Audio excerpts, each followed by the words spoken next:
بسم الله الرحمن الرحيم. يسر إخوانكم في بوابة طالب العلم أن يقدموا لكم هذه المادة، والتي هي بعنوان تلخيص أصول أهل السنة والجماعة في 5 قواعد تميزهم عن غيرهم، لفضيلة الشيخ محمد بن عبد الله العقيل حفظه الله ورعاه، مستفادة من شرح المنظومة الحائية. تنجو وتربح. وهذان البيتان دلا على أصول منهج أهل السنة والجماعة، ويمكن أن نلخص لكم منهج أهل السنة والجماعة في 5 قواعد. يمكن أن نلخص لكم أصول منهج أهل السنة والجماعة في 5 قواعد تميزهم عن سائر الفرق الإسلامية. أول هذه القواعد الأخذ بظاهر الكتاب والسنة.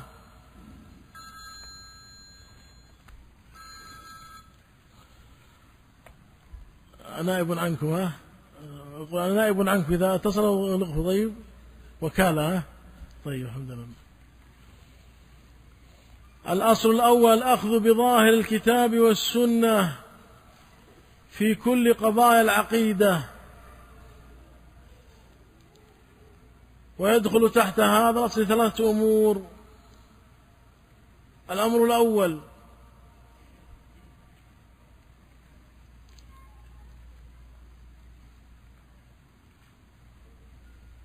عدم التفريق بين نصوص الكتاب والسنة.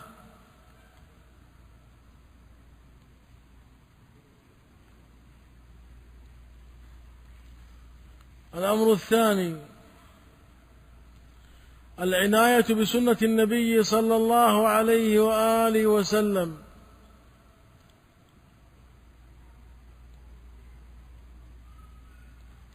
الأمر الثالث العمل بخبر الواحد في باب الاعتقاد.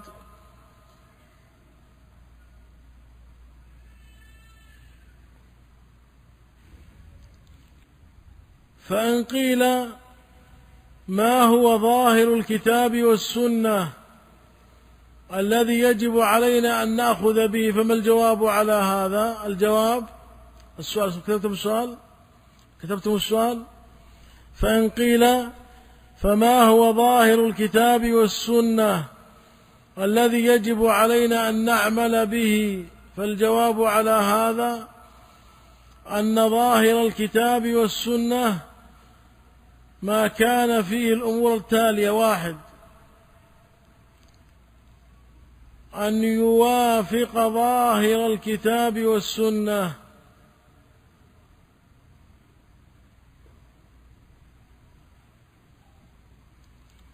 فلما ادعى الأشاعرة أن الله في كل مكان وأن هذا ظاهر الكتاب والسنة، وقالوا الله يقوى معكم أينما كنتم، ماذا قلنا؟ هذا ليس بظاهر الكتاب والسنة، إذ ظاهر الكتاب أن الله في السماء، قال تعالى: أمنتم من في السماء. الأمر الثاني أن يوافق هذا الظاهر المدعى فهم السلف الصالح رحمهم الله تعالى، أن يوافق هذا الظاهر المدعى فهم السلف الصالح.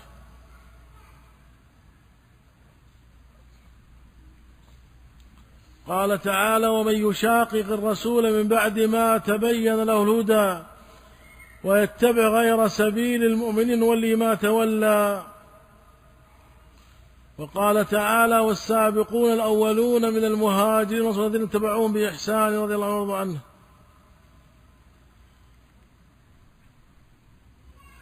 والنبي كما مر معي يقول صلى الله عليه وسلم: عليكم بسنتي وسنة الخلفاء الراشدين المهديين من بعدي، كما في الحديث الماضي، حديث أبي العرباض.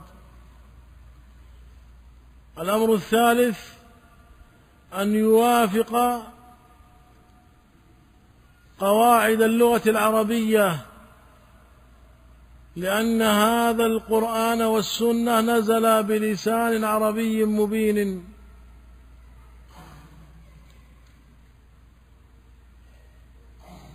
الأمر الرابع أن يوافق الفطر السليمة والعقول الصحيحة،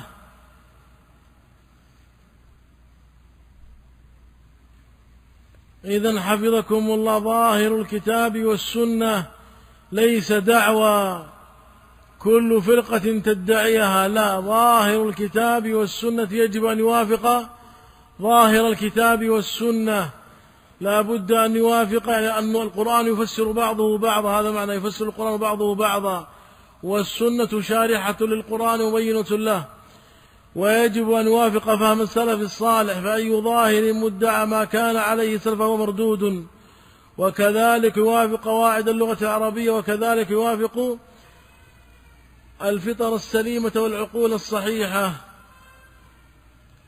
الأصل الثاني العناية بآثار السلف الصالح رحمهم الله تعالى، وتقديم فهمهم لنصوص الكتاب والسنة على فهمنا.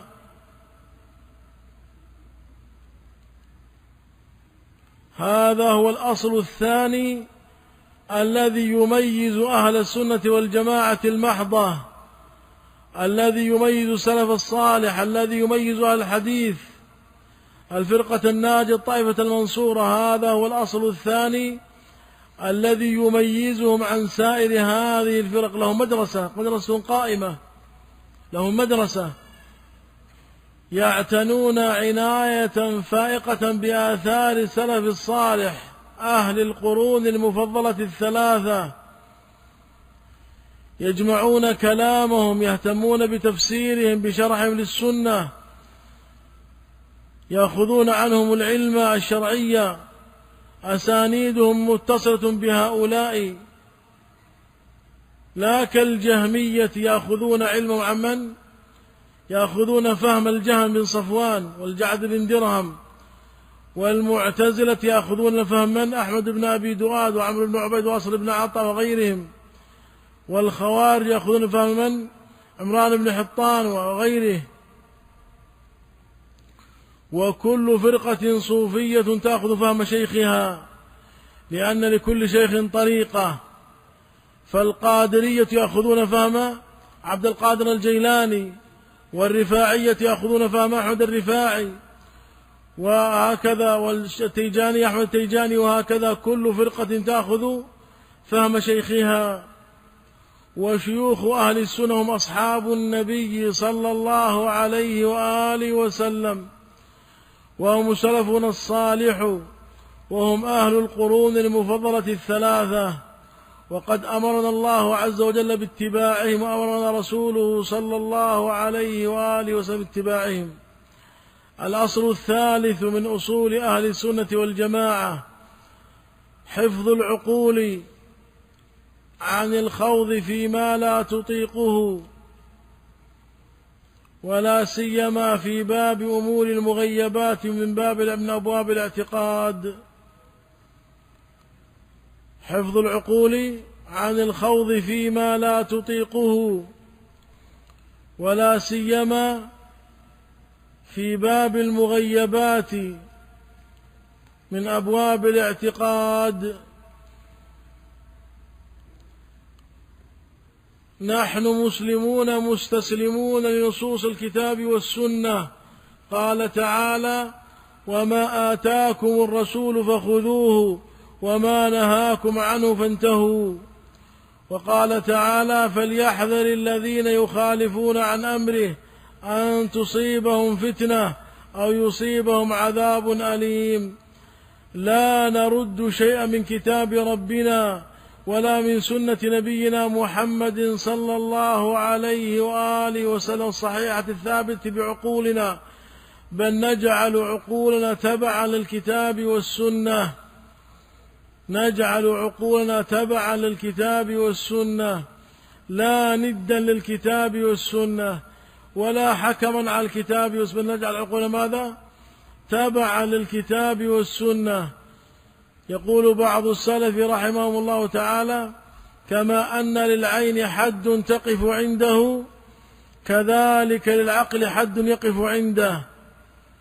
كما أن للعين حد تقف عنده كذلك للعقل حد يقف عنده. العين عند العلماء جارحة من الجوارح، لها قوة تبصر الأشياء على ما هي عليه تبصر.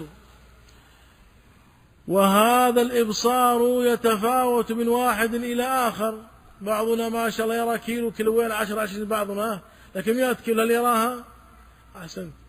فكيف إذا كان في الظلام لا يرى شيئا، لا يرى شيئا أبدا، صحيح؟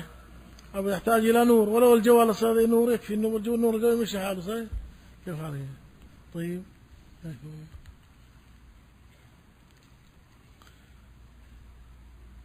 قال تعالى: وكذلك أوحينا إليك روحا من أمرنا ما كنت تدري ما الكتاب ولا الإيمان ولكن جعلناه نورا نهدي به من نشاء من عبادنا وإنك لتهدي إلى صراط مستقيم. صاحب الجوال هذا من هذا؟ صاحب الجوال أشغلنا هذا.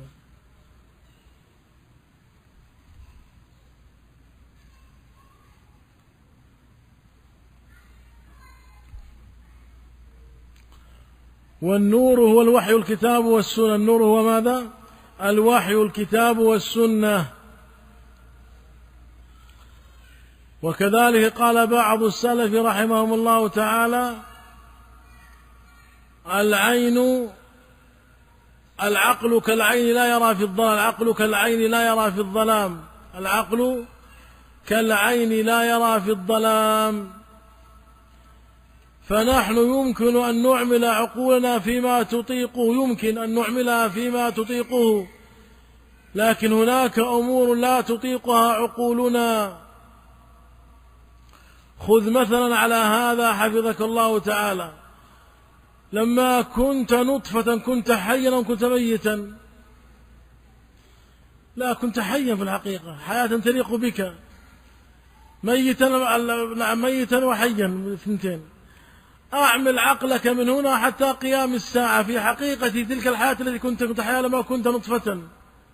أعمل عقلك الآن من هنا إلى قيام الساعة في معرفة حقيقة تلك الحياة التي كنت تحيا وأنت نطفة. كنا ولا ما كنا؟ من يذكر لي قصة سمعها وهو نطفة، خبرا يرويه لنا وهو نطفة؟ من يذكر شيئا؟ هل واحد وقع ولا ما وقع؟ وقع ولا ما وقع؟ وقع، لكن عقولنا لا تطيق هذا. لولا أن الله أخبر أننا كنا ما كنا نتصور أننا كنا نطفة أبدا.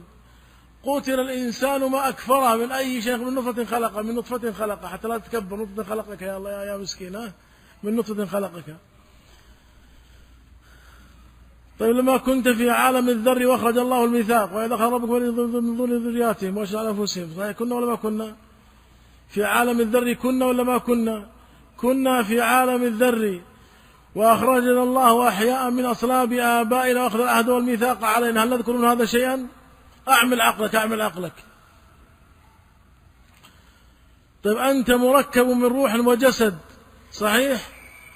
أعمل عقلك في معرفة كيفية هذه الروح في زمان خلقها، في مكان خلقها، في مادة خلقها.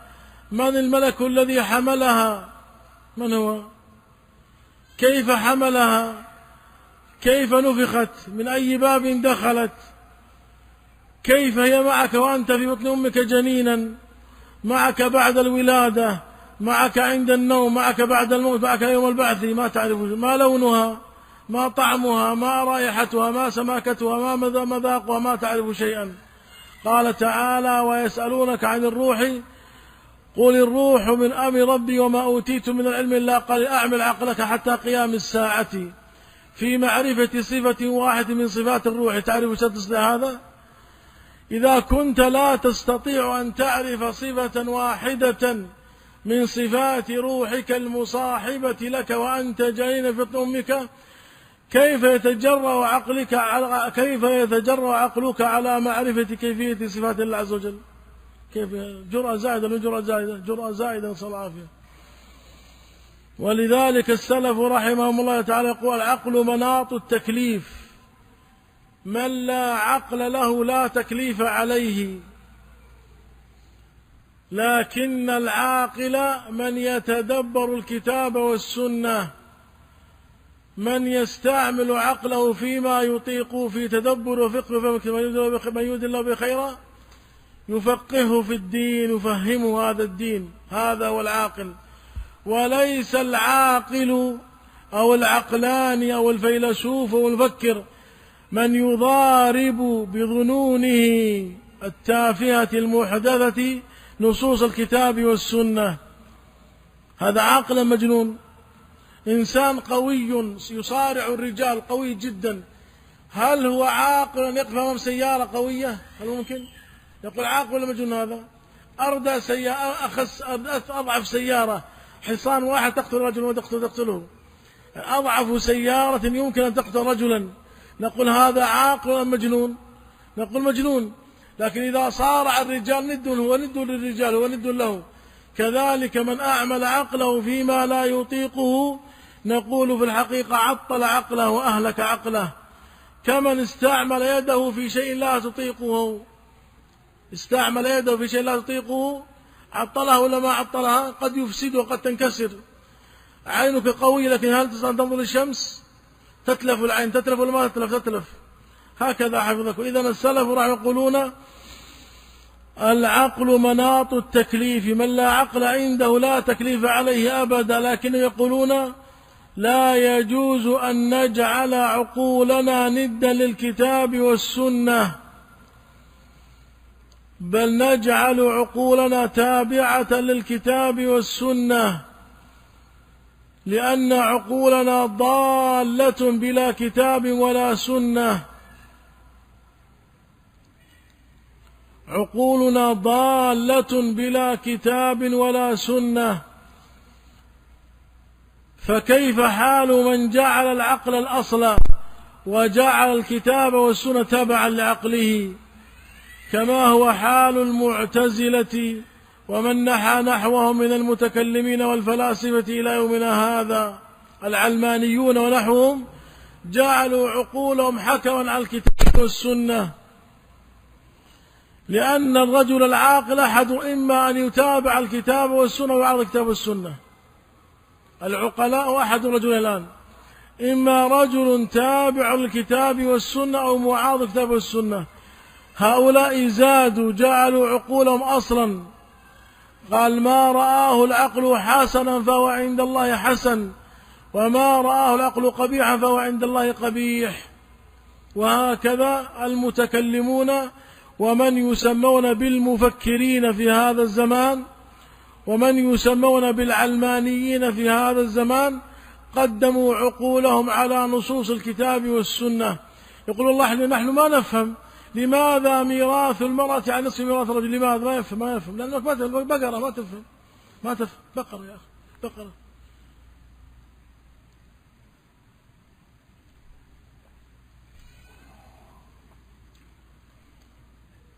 لما اشتكى رجل إلى النبي صلى الله عليه وآله وسلم قال إن أخي قد استطلقت بطنه، قال أسقه عسلا،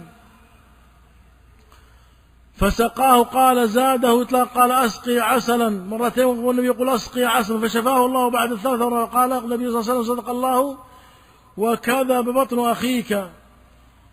إذا مرض إنسان حفظك الله تعالى وشرب العسل ومرض، هناك خلل إما في العسل أو في بطنه، صحيح؟ ننظر هل العسل أصلي ولا غير أصلي، أولا ننظر إلى العسل. ولذلك إذا رأيت نصا ظاهره يخالف العقل الثابت فماذا تصنع؟ أولا تنظر إلى صحة هذا النقل، تنظر إلى صحة هذا النقل أولا، فإذا صح النقل ألزمت عقلك باتباعه ولو لم تفهمه ولو لم تفهم. هذه روحنا، نحن نؤمن بالأرواح، نؤمن ولا ما نؤمن؟ والله ما نعرف صفة من صفاتها، ولا نعرف أن الإنسان مات إلا إذا برد جسده، هذا الذي عرفه العلماء فقط. إذا برد ينقص درجة كم درجة عرف أنه مات فقط، هذا والبقي يعتبرونه حيا. ولذلك قد يغمى على الإنسان سنوات طوال وروحه معه، ما يدفنونه أبدا، ما دامت الروح فيه لا يدفن. ولو أغمي عليه سنوات طويلة، لكن إذا خرجت الروح مباشرة يدفن مباشرة، كإكرام الميت دفنه مباشرة.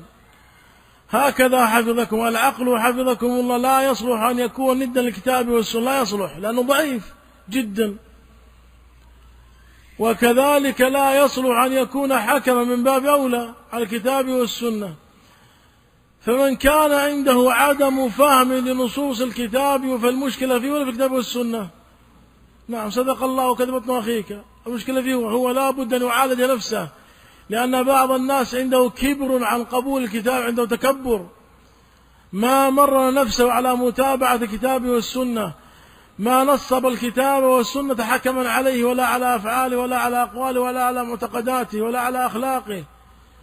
ولذلك أول عظم الكتاب والسنة، بعد هذا تفهم نصوص الكتاب والسنة.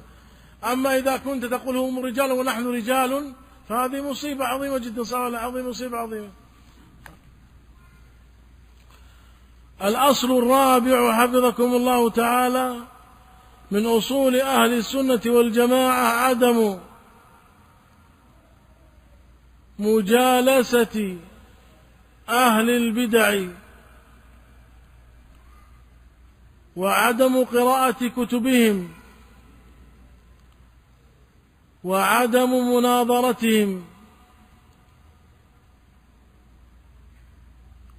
ومن باب فقه الواقع كما يقولون نزيد على هذا وعدم الدخول في منتدياتهم وعدم النظر إلى قنواتهم، عشان تعرفون أن نفقه الواقع. يقول ما تفقه الواقع، نفقه الواقع، مش عنديش الواقع منتديات وقنوات في غيرها شيء. هذا أساس من أسس وأصل من أصول أهل السنة والجماعة، لأن على المسلم أن يحب في الله وأن يبغض في الله أولا، وعليه أن ينصح لنفسه فيحفظها من أمراض الشبهات القاتلة التي يبثها أهل البدع،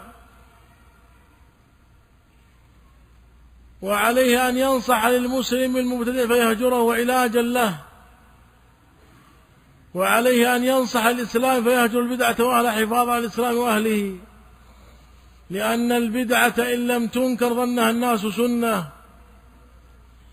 إذن هاجر أهل البدع أصل من أصول أهل السنة والجماعة، وكلما كبرت البدعة زاد الهجر في الله ولله. والهجر الشرعي لا يدخل تحت قوله صلى الله عليه وآله وسلم: لا يحل لامرئ مسلم أن يهجر أخاه فوق ثلاث. هذا شيء وهذا شيء، تلك في الخصومة الدنيوية. أما الهجر الشرعي فقد هجر النبي صلى الله عليه وآله وسلم وأصحابه الثلاثة أكثر من شهر هجروهم الثلاثة الذين خلفوا. تعرفون قصة 40 يوما 50 يوما، الله أكبر، 40 50. أنا قلت أكثر من شهر سلامة من الخلاف.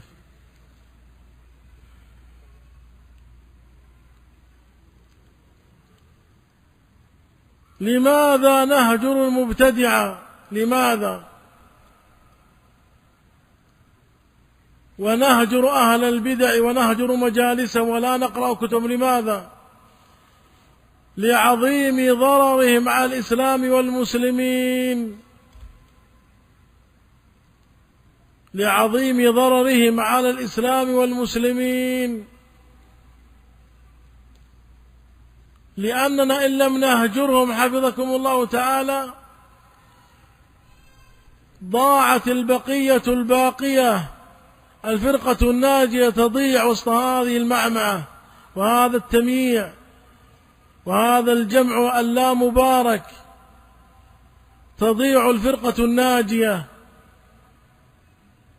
لا يعرف الناس من يتابعون ولا عن قول من يصدرون ولا برأي من يأخذون يتبعون ويقتدون، ما يعرفون الناس. يعني كل الناس سواسية، عند كل الناس سواسية. الأمر الثاني: لتحقيق عقيدة الولاء والبراء، فإن الناس بالنسبة لمحبتك على درجات ثلاث: أناس تحبه من كل وجه وهم أئمة أمة النبي صلى الله عليه وآله وسلم، وعلى رأسهم أصحاب النبي صلى الله عليه وآله وسلم، وكل من ظاهر الاقتداء بهم تحبه من كل وجه.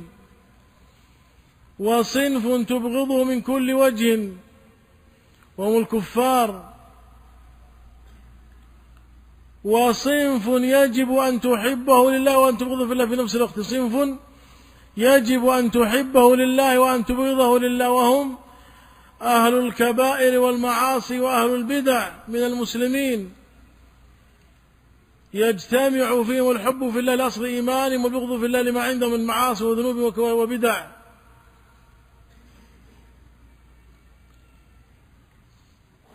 كذلك نهجر أهل البدع حفظكم الله من البدعة وأهلها حفاظا على أنفسنا. جاء في بعض الأحاديث: فر من المجذوم فرارك من الأسد.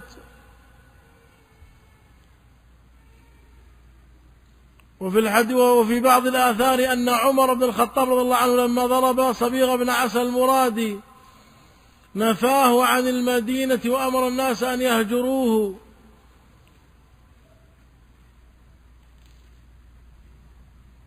كذلك نهجر أهل البدع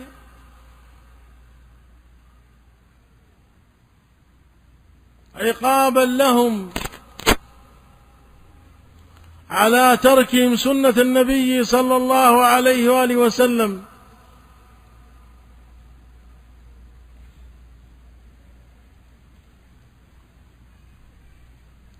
كذلك نهجر أهل البدع علاجا لهم، لأننا إن لم نهجره ونعاقبه بالهجر ظن أنه على سنة، يظن أنه على السنة فيموت ضالا مبتدعا، نسأل الله العافية. ونحن يهمنا أن نصلح وأن ندعو للحق.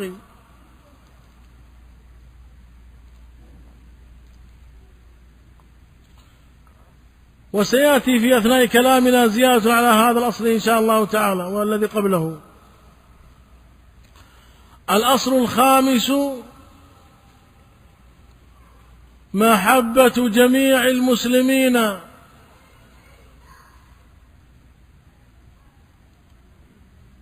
والحرص على تأليف قلوبهم على الحق ووحدة كلمتهم على الحق والدخول في جماعة المسلمين وإمامهم.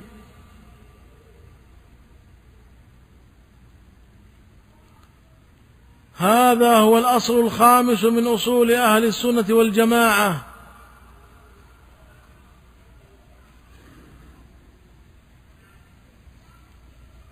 قال تعالى: إنما المؤمنون إخوة فأصلحوا بين أخويكم. والنبي صلى الله عليه وآله وسلم يقول: المؤمن ليوم كالبنيان يشد بعضه بعضا وشبك بين أصابعه. ولذلك سمي أهل السنة والجماعة مقابل أهل البدعة والفرقة. أهل السنة والجماعة يحرصون على جماعة المسلمين وإمامهم. أطيعوا الله وأطيعوا الرسول وأولي الأمر منكم.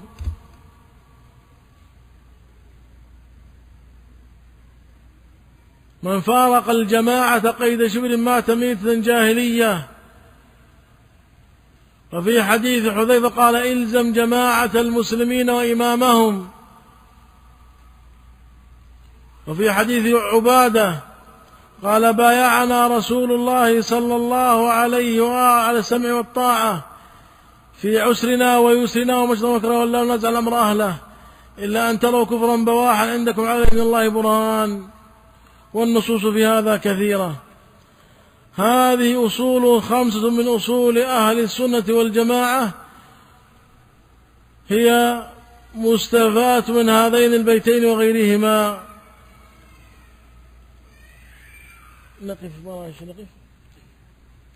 نقف عند هذا الحد.